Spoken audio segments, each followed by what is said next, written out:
Okay, everyone, Wednesday morning, hello, how are you all? This is the morning briefing from the Celtic Way with me, Hamish. You've got Ryan down the bottom there, Tony over on the top right of the screen.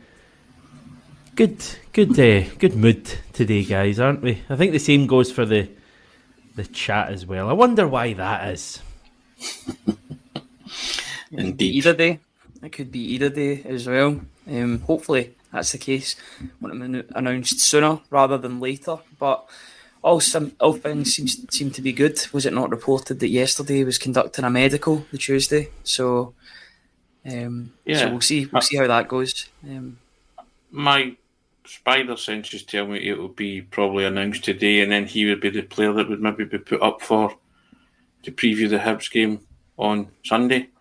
Then the manager on Friday. I would think that would be a kind of logical way to do it, would it not? I mean, I would guess so, but hey, it's Celtic, isn't it? Anything can happen, can't it? You know what I mean? But yeah, I mean, the talk was he was coming for a medical yesterday, wasn't he? So, having assumed he would pass the medical, then I would have thought an announcement today would cheer everybody up on the back of maybe an association football result that happened last night. And then, you know, the man gets to speak and tell you how he always dreamt of coming back on Thursday and always knew he would be back. It was a matter of time. Or words to that effect. Yeah, it would, all joking aside, actually be quite good if Celtic announced it today, because everyone's already on a bit of a high for the reasons that you already disclose, Tony. But it would definitely be good if Celtic announced it today. Just keep the mood high and send us into the weekend. We do have things to talk about today. We might even mention the Champions League, because there is actually a wee bit of an effect on Celtic, the stuff last night. First of all, and I'm now doubting I've even got the slide here. I'll get it up. Do you want to tell us about the deal we've got, Ryan, at the moment? Absolutely, yeah. So it's one of our best ever deals that we've had. A new season sale. Kick off the new season with a year of the Celtic Way for only £12 at www.celticway.co.uk/subscribe. On the website, you'll get analytics pieces, you'll also get scouting pieces, opinion pieces, anything that you're looking for with regard to Celtic. It's all on the Celtic Way. www.celticway.co.uk/subscribe. On there today, there was a piece yesterday put up by Tony on Idah and how the money that's been paid is okay. It's okay to spend that money on that player for a player that we know is going to get better, but is also going to make money for Celtic probably down the line in about 2 or 3 years' time too. So, yeah, that's there on the website. There's also a debate one between Tony and I when we were talking about Bojan Miovski, who I don't think he's been announced by Girona, but it's very likely that it's going to happen now. I would expect that to be announced in the next Ryan? day or so. You're going to start doing the Girona way? He might be back to Scotland very quickly if Celtic get Girona in the Champions League. That's a possibility. So we've seen that happen before. Players maybe moving away, players that you're used to, and then they come back and play against you in the Champions League. So they're never really away. But no, I think because all the eggs are in the one basket with Idah, I'm fine with it because they've got their target. They clearly set out to get him. They've courted him all summer. It seems they've tried to get the right deal with Norwich. Now they've got it. They might have spent a bit, but they didn't spend a lot for Bernardo, so it kind of evens itself out even in that regard too. So, yeah, all positivity here. I'm not really going to talk about the transfer fee because I think you get what you pay for with a guy that knows how to score late goals, score big goals, not fold under pressure as well. You know, how many of his goals were, you know, like goals to just seal a win, or, you know, score on late to really take the win from a draw to a win. Big goals. And I think that's one of the reasons why Brendan Rodgers wants him so much. And that development factor as well. He spoke about wanting to develop the player. You don't develop a player for 4 months unless, you know, you're one of the teams in maybe League 1, League 2. You bring them in with a view to maybe bring them in the summer. It looks like it's happening. And I think the vast majority of people are delighted to have him back when he does arrive. All I'll say is there's the article. I put it in the group chat for you guys. You can have a read at that. And I was speaking to Ryan off air this morning. I managed to get Chaz and Dave references into a Celtic piece, I can hang up my pen, my journalistic pen. I'm delighted with that. I can ride off into the sunset now. For those who are familiar with Chaz and Dave, they were a London beat combo from the 80s. Had a number one with a song called Ain't No Pleasing You. So I think you might find that features in the piece that's in the system just now, and you can have a wee read at that and do just what you want from that, but enjoy it if you can. But yeah, it's basically talking about the fee that Celtic have fought out for Adam Idah, and I'm saying that it makes perfect business sense for everybody. You said Chris Sutton nailed it, Hamish, and he did. Makes perfect sense for Celtic, makes perfect sense for Norwich, and it makes perfect sense for the player. As succinct as that, so I've kind of I took that and I ran with it. And I say Chaz and Dave features for some reason because it's the first thing that came into my head. So there you go. You can have a read at that, guys, and make your own mind up. So all good. Yeah, well worth a read. Adam Idah wasn't in the Norwich matchday squad for their cup game against Stevenage last night, so I think if we needed any further evidence that he's heading to Celtic, that was it last night. Yeah, it was a fun night last night, wasn't it? Always a wee bonus to see your rivals falter and fail to qualify for the Champions League, knowing that we are nicely tucked up, just waiting on the draw on August the 29th. I did enjoy my Kiev earlier, for those of you asking. I had one this morning, and as you guys will know, they come in twos as well, a bit like the goals last night. So I had the second one with my tea about half an hour ago. I cut it up and had it over pasta. Not that you would probably all care, but I've got good use out of the Kievs. Yeah, it was an enjoyable night. It actually means that we are guaranteed to be in pot 3 for the Champions League draw. Now, it doesn't actually matter, guys, because you still play 2 teams from every pot. So there's a certain irony in there in the fact that we finally made it to pot 3 when it doesn't actually really matter. But it does tell you, I think, that it also means that they get 100% of the TV money, Hamish. Yeah. Which equates to, I think, it's 11 million quid, something like that. Right, okay. So, it's a big thing. Celtic will now get 100% of the TV money that's generated in that Champions League pool. So there is a serious side to it in terms of the finances that can come to Celtic, and the estimates just now are that Celtic can earn something like £40 million from their participation in the Champions League. Now, a lot of that money would have been split with Rangers had Rangers qualified for the Champions League phase. Need to get used to saying that. It's not the group phase anymore, it's the league phase. And so, that financial spin-off from that one result last night, it's big for Celtic. It has ramifications in the way the club conduct their business. So, and it's all good news. So I would just like to see, you can look at it either way. You can look at the fact that Rangers tumbling out has helped Celtic pay for Adam Idah, or you can look at it another way and say money coming in can be used elsewhere to finance a deal for a left back, a centre back, those positions that we now want between now and the 30th of August filled. So whatever way you want to spin that, it's all positive for Celtic, and it could be even more positive if the board would now go out and spend it on players that we wish to see adorn the squad. Yeah, the point I was going to make, I've got all the Champions League teams that have qualified so far for the league phase, and I think we've got 29 out of the 36 have qualified, Ryan. And one of the reasons why people might be wondering, why are we suddenly pot 3? Because we've not been pot 3 in recent years. And I think the main reason is there's a lot of teams in the Champions League, a lot of surprise qualifiers from the major leagues last season. Again, people may know this already. Aston Villa are in the Champions League this year. They were one of England's teams. That would normally be a Man United or a Chelsea or someone Spurs, like that, or a Spurs, yeah. Bologna have qualified from Italy. That would probably normally be like a Napoli maybe, or a Lazio as it was last year. Girona have qualified from Spain.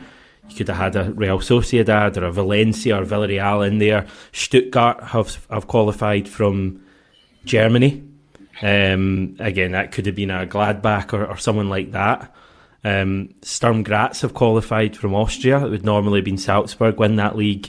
And Stade Brestois have qualified from France. And again, that could normally maybe been a Marseille or Lyon or someone like that. So that's not to say that these teams are bad, guys. Clearly they've done well last season. They're going to be good teams, but there's a few teams in that pot four, and bearing in mind we'll play two of them, one at home, one away. I think there's an opportunity for points there. Assuming we do the right thing in the transfer window, but you get someone like Sturm Graz or Brest or Girona or Bologna or even Aston Villa, and you fancy a crack at them. I think there's points to be had there for Celtic is my point, Ryan.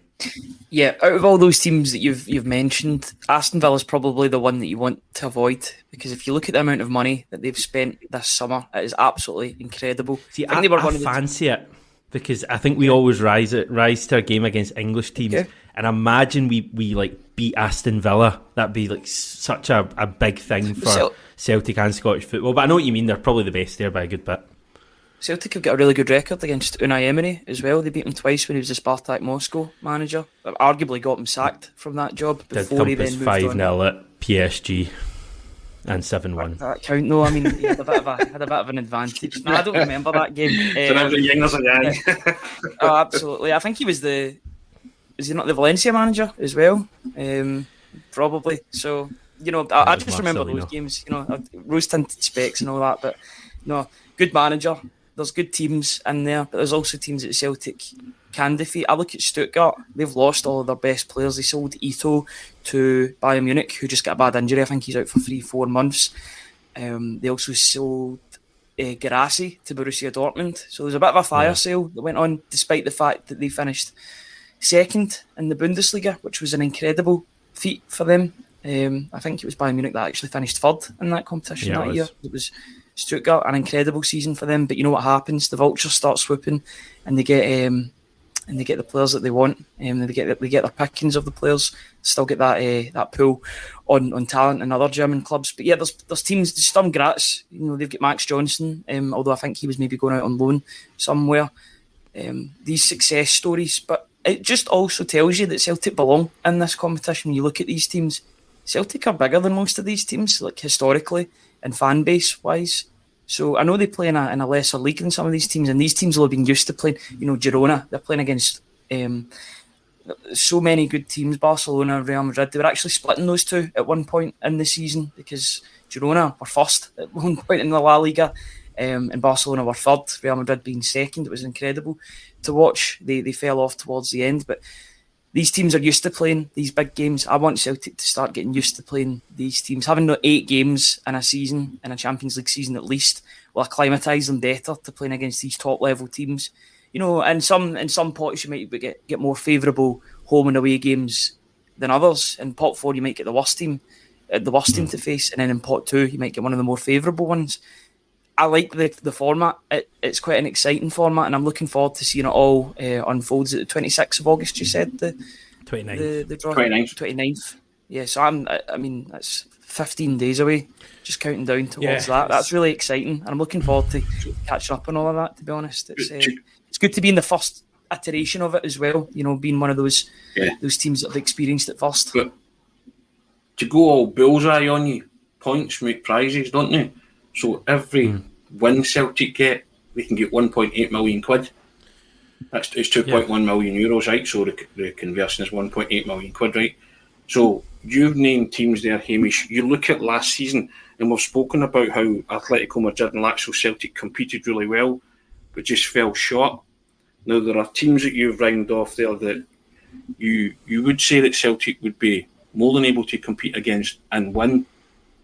They'll turn the Atletico Madrid results and Lazio results into wins, and when you do that, then you're bringing in more or less 2 million quid, 1.8 million give or take, and it's that's all positive as well. You're just swelling your coffers, but in that sense, then you have to do something. What you have to look at this competition, and I've said before, and I'll say it again. There's a recalibration here and a mindset change, a reset. This is a brand new Champions League competition.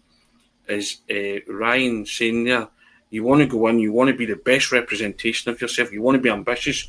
You now have a chance to spend some money, bring those players in, and make yourself as ferociously competitive as you can be, because you'll get it back if you win football matches. You'll get 8 opportunities to win football matches. So it all kind of feeds into itself, doesn't it? This is a real chance to, change your mindset. The Champions League came and gone as a tournament. This is a new format, and restore some of that prestige and pride and honour at this level for your football club. That's what I want to see now, Hamish, because I think the Celtic supporters crave that more than anything else. Domestic dominance is great, love it, fantastic, but it's that next level, and I think the manager and this group of players sense that too, that there's a desire amongst certainly the management and the players. They now need to see that same desire matched at Celtic hierarchy and boardroom level and say, do you know what, Brendan? There you go. Get your left back, get your centre back, get your defensive midfielder, get your left winger. Let's see where we can go and start winning football matches at this level, because it's no more, and again go back to it, the Celtic supporters deserve this, because in a couple of weeks' time, as Ryan says, after this draw, they're going to be made to fork out money for the Champions League package, and it'll be X amount of pounds, and hand over fist they will pay that money. So they deserve to have the best representation in terms of their team in that competition, in my mind. Whether or not the board will do that, it's always a $64,000 question. My point is, I think there's a real opportunity for Celtic to target the top 24 of this league stage. People might laugh at that, and to be honest, they in many ways be right to given a recent record, but the club have like 16 odd days to get a quality left back in, a quality centre back in, and hopefully keep Matt O'Reilly, if not replace him well, probably a winger as well, and then I think we'll be in decent shape and we can really give it a go, because we're playing well, and I think the team is getting better and better as time goes on under Brendan Rodgers. So I think there's an opportunity there. It's just so exciting that we're in the Champions League, and they can't say that across the city, so that's always nice.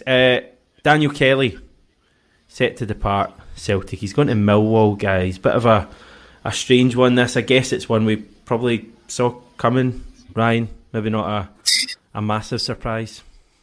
The writing was on the wall when Brendan Rodgers came out and spoke about him quite openly in pre-season. You knew that his time was limited, and basically, whether it was this summer, I still think he will leave this summer. I think there'll be a deal to be made between the two. I think it's best for all parties that the player moves on. Although they might wait until January, but I just feel their manager has certainly said that a deal's been agreed for the start of 2025. I don't know if that means that he could still sign him or what. I just think that it's better for the player, and it's better for Celtic and Millwall together if the player does move just now. I remember when Gary Mackay-Steven joined Celtic, he already had a pre-contract for the end of that season. He came halfway through alongside Stuart Armstrong, and he did make a difference in those 4 or 5 months from then until the end of the season. So you've got to think about the mindset of a player when they know that they're joining a club, not even at the end of the season, but midway through the season. It makes sense for all parties here to let him go just now, get a nominal fee, and just send him on his way. What's he going to do? Is he going to play in the B team until then? Is he even going to get game time? What will Celtic do? Will they do good by the player and allow him to play B team games? Because at the end of the day, he's got a spot that somebody else needs now, because he won't be. I'm all for development, but he won't be at the club in January, unfortunately. I would have loved him to stay, because I thought he looked promising in the games that he came on as a sub, but at the moment, he's a centre midfielder, and there could be another centre midfielder in the academy that needs game time and could do with the game time. And at that point, you're developing a player that you know isn't going to be at Celtic in 4 or 5 months. So for me, I think there's got to be a deal made between the two teams. Let him go to his new club and just draw a line under it. And as unfortunate as that is, because I was quite excited about him as a youth player, especially that goal against Dundee. It was a moment and you were like, wow, Celtic might have the next young star on their hands. Unfortunately, as seems to be the case a lot with young players, I'm not blaming anybody. I'm not taking any side. whatsoever on this. Contracts get in the way of young players, and yeah, I think it's another one bites the dust in terms of contractual situations. Maybe money's to do with it. I'm not gonna blame anybody on it. I'm not gonna take any side on it, but it's just disappointing that Celtic's losing another one of the youngsters. Rocco Vata as well, leaving the club, but they're going to Watford and Millwall. Respectfully, you know. Nah, don't bother with you respectfully. I know. We had youngsters that were going to Bayern Munich and Liverpool, and even Chelsea. And Islam Feruz, despite the way he left, he went to Chelsea. It's I don't know what that means. Does that mean that they're going for more game time? Is there more money in the Championship for that level of player at that time? I'm not so sure. Yeah. I don't know the ins and outs, but it's a confusing one for me. Yeah. Jerry saying he would leave him on the bench with the B team till January. To be honest, as harsh as it may be, I would sense that would be Celtic's view as well. I mean, the B team is all about development. So why would you have a player in the B team taking up a spot, as you say? I think he probably will leave this summer, Tony, as it's probably in everyone's best interest. I'm saddened greatly by it, because I've spoken before. I know the family, and I know the father, I know the player, I know the grandfather. Just the situation saddens me deeply, but I think it is better a severing of all ties. If Daniel Kelly is leaving to join Millwall, I'd rather he did it now for his own good as well. I don't think there's any merit in having him linger about, and I don't think it would do his own development any good either. This is a promising youngster who we like the look of, wanted to see more. Again, like Ryan, I don't know the full ins and outs. I'm not going to take any sides. I'm just disappointed because he'd a vested interest in the player, because he came from the same hometown as myself, and I knew the family, and I just wanted to see them all live their dream of seeing their son play, and also Daniel Kelly play for Celtic. And he did, and he scored, and I was ever so delighted for them all. But I wish him all the best, I really do. I hope it all works out, and I hope he does that hop, skip and jump and gets maybe to where he wants to go in terms of his own career, and he does well at Millwall. But just really, really saddened by that episode, because I thought it would come to a better conclusion than that for everybody, and I was hoping. But as Ryan said the minute Brendan Rodgers sort of mentioned it, went public with it, you just feel that there was a writing on the wall, and there was going to be a parting of the ways at some point. So, but as I say, it's a shame, because I think everybody felt that we might have had a decent prospect in Daniel Kelly. But you move on, and I'm sure that Daniel Kelly has left, knowing the family, he's left to play football. I don't think money's a great motivator in the boy's life at this moment in time, but I think first and foremost and primarily, he will have left to play regular first team football.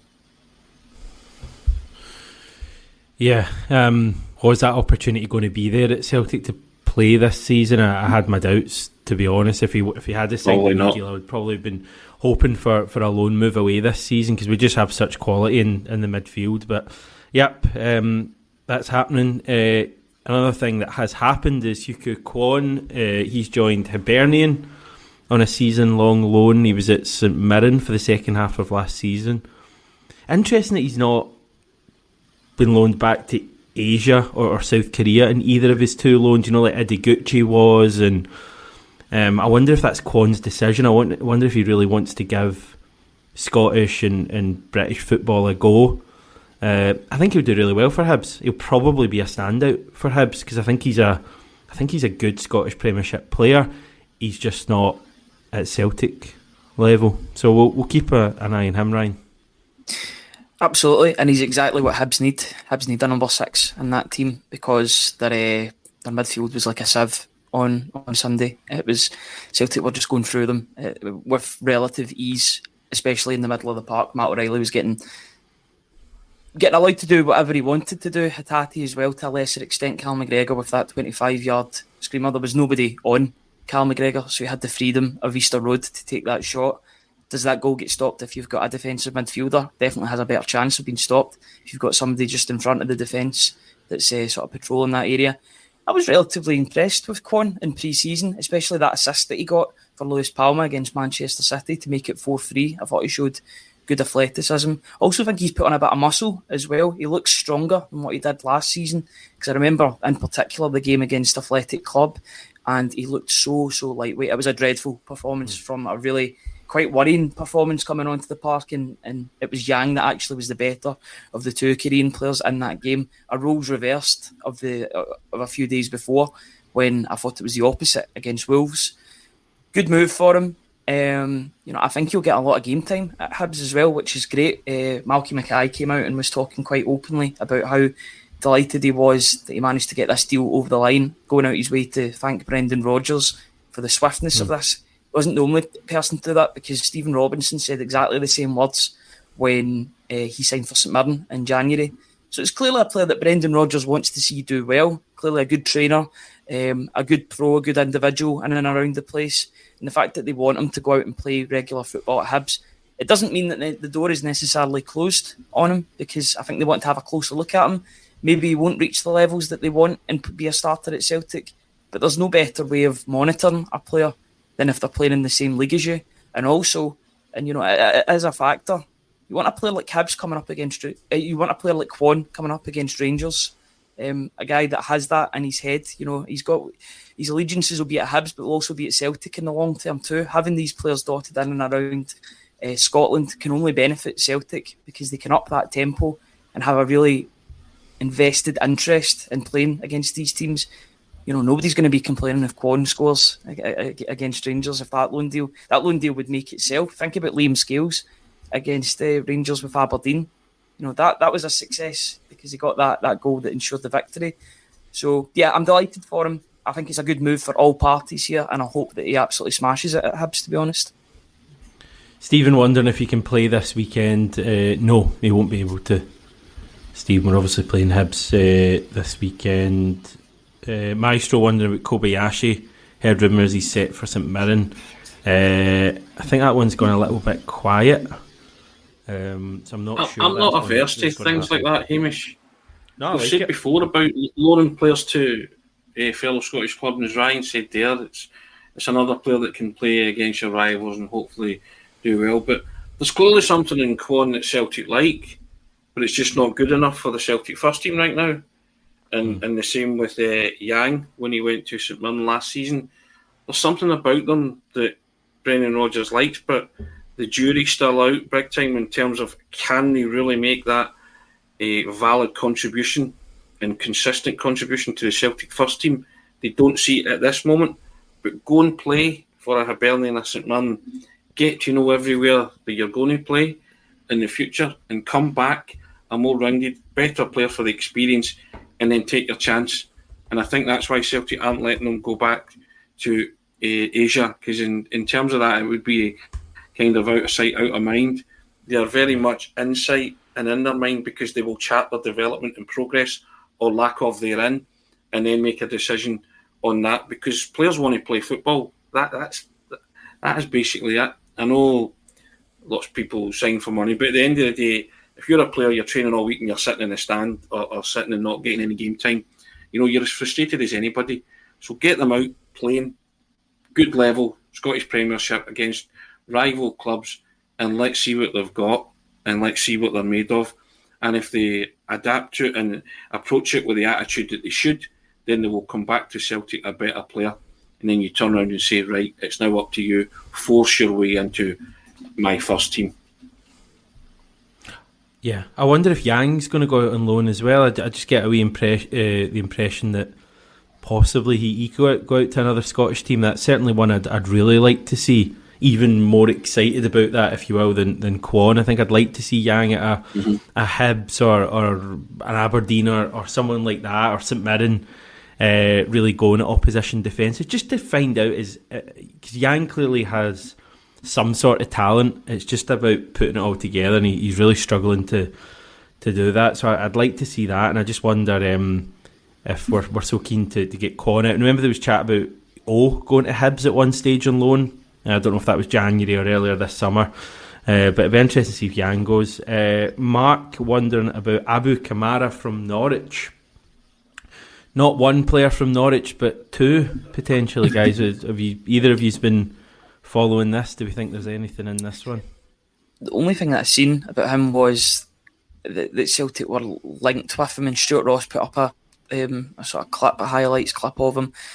I think he's a winger, left wing, right wing. I think it's a left winger. I may be wrong in that, but he's 21 years old. So somebody was talking about him being a potential development player. I'm like, there's not many development players at 21. Idah came to Celtic at 18, 19. If you're good enough, you're old enough. So that would be one that, if it was to go through, and I don't know too much about the player, I'll need to actually go and have a wee look at him after this briefing. I'm looking at a photo here of him, and he looks tall.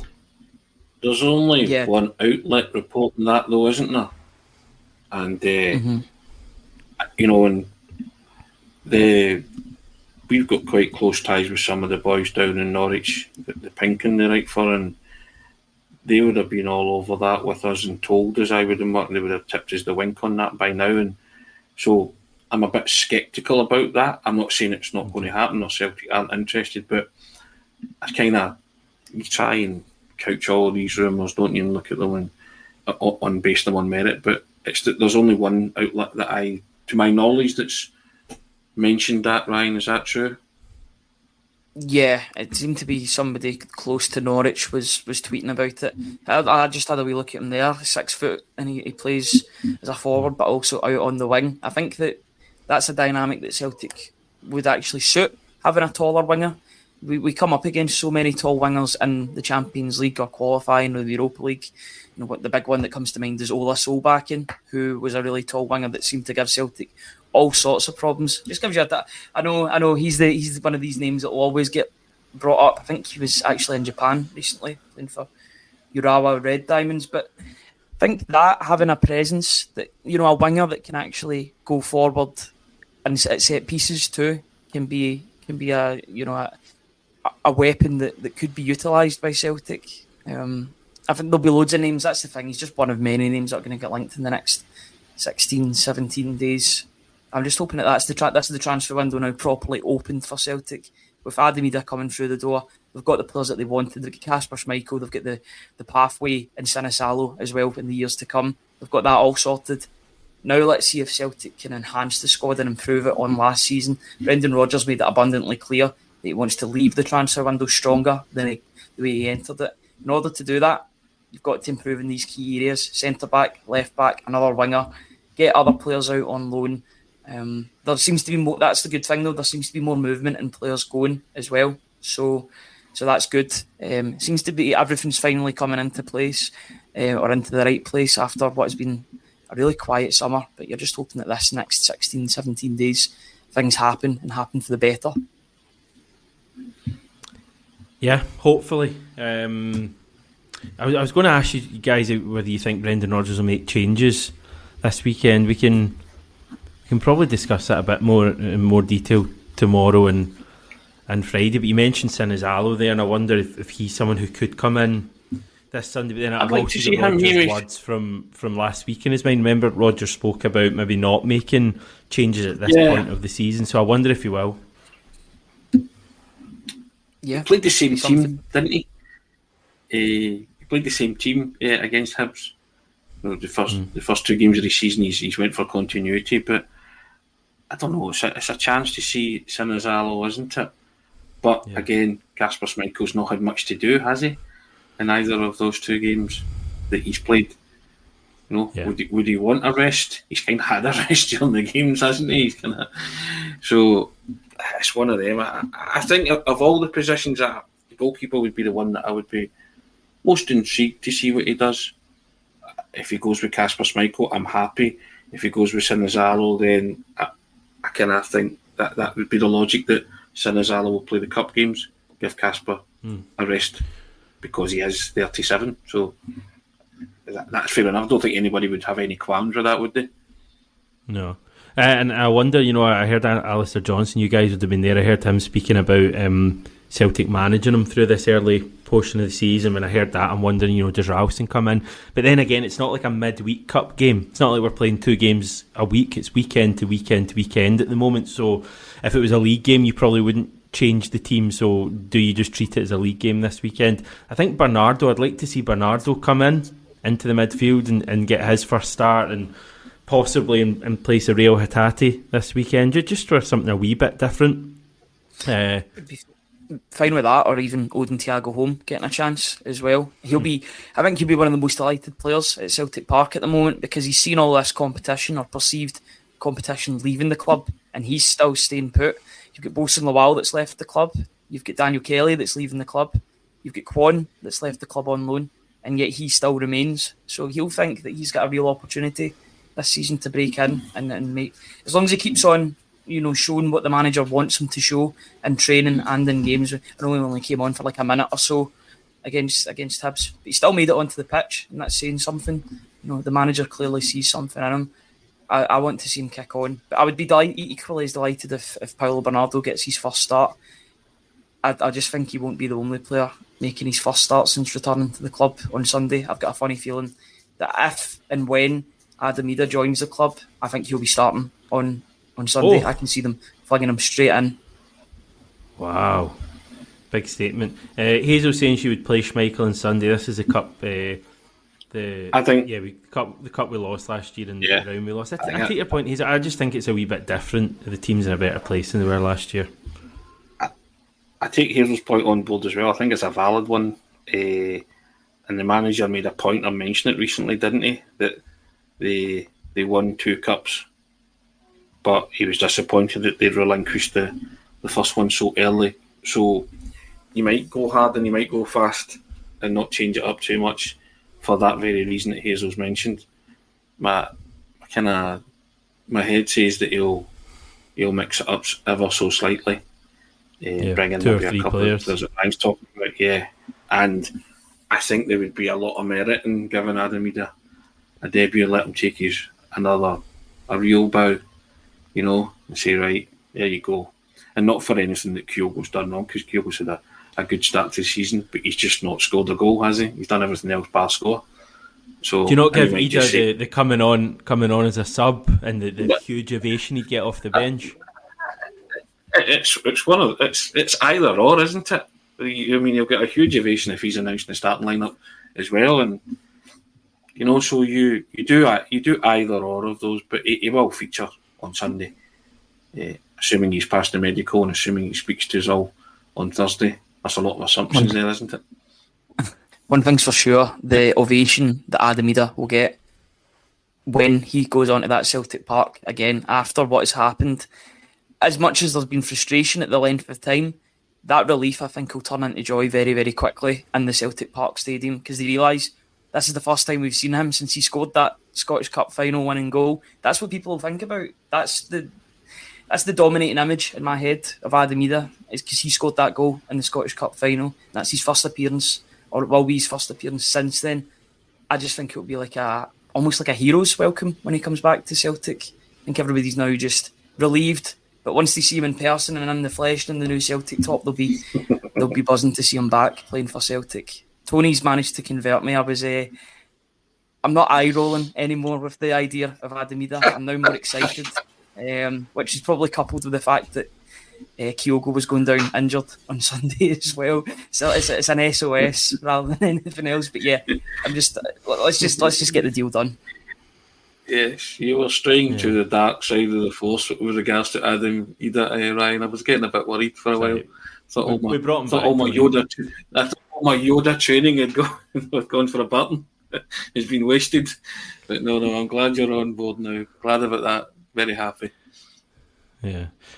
Donny talking about needing to sell Mikey Johnson. It's going to be interesting to hear the situation with Mikey Johnson injury-wise from Brendan Rodgers, because it was a hell of a knock he took on Sunday. We'll wait and see what the situation is there. Could that potentially put off Mikey Johnson leaving the club? Do the club want to lose Mikey Johnson now that he's no longer our second choice striker? Well, when we get Adam Idah in, it's going to be interesting to keep an eye on that as well. JJ saying there was a cheeky Legia bid from Naropsky. I did see that again. Not 100% looked into the source, but it did seem cheeky. I think it was like £1 million or something like that. 1.2 million, I think it was. You're not you're not gonna get a world class defender like Mike Naropsky for that price, guys. Especially the same world class defender that they sold for $4 million about 11 months ago. Yeah. Right. Will we head, guys? Is that our lot for today? We got through a fair bit there. Thanks everyone for tuning in, as you always do, in great numbers and commenting, etc. And those of you who don't or didn't comment, we still love you for watching us every day. And we will return this time tomorrow to do it all again, everyone. So speak to you then.